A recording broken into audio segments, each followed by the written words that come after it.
Indeks yang hampir 2% turun selama perdagangan intraday. Banyak yang bilang memang sudah price in, cuman di balik itu mungkin ada alasan lebih besar lagi kenapa tiba-tiba ada panic selling nih Mas ya di IHSG. Iya, ini kalau dilihat memang rupiah ya kemarin sempat ke 16.800, jadi sempat menguncang juga dan cukup panjang ya karena terkait juga dengan RBN ya Glenda ya. Jadi masih meraba-raba apakah ini alasannya belum tentu benar, tapi paling tidak gejalanya ke sana. Ini kita lihat grafik yang warna biru, ini adalah rupiah sejak 1 bulan terakhir ya, memang pergerakannya itu relatif melemah jika dibanding dengan mata uang regional seperti dolar Singapura dan juga ringgit Malaysia. Walaupun memang itu seiring dengan euro dan juga yang Jepang. Nah, kita ini pelan-pelan terkoreksi. Kenapa? Karena satu, inflasi kita di bulan Desember tidak terlalu bagus, 2,92%, itu naik terus, plus kemarin ada bencana juga di Sumatera dan dampaknya mungkin akan bisa membuat inflasi cukup bertahan agak tinggi. Nah, di sisi lain BI rate juga minggu depan ya akan keluar, dan kalau dari pengamat bilang ada yang bilang dipangkas, saya rasa agak berat karena tadi satu faktor outlook inflasinya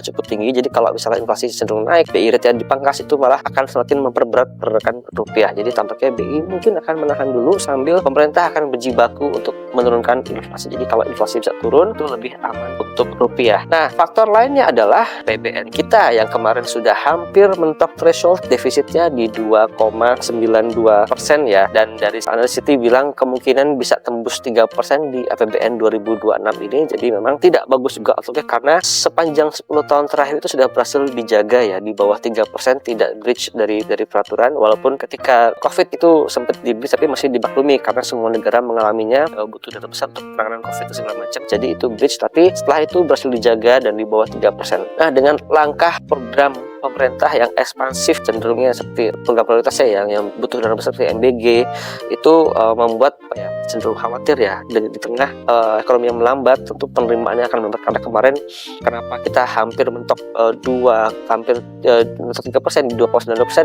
bukan karena belanjanya yang naik banyak, tapi karena pendapatannya yang turun di bawah perkiraan sehingga defisitnya di angka segitu. Jadi ini yang menjadi khawatir.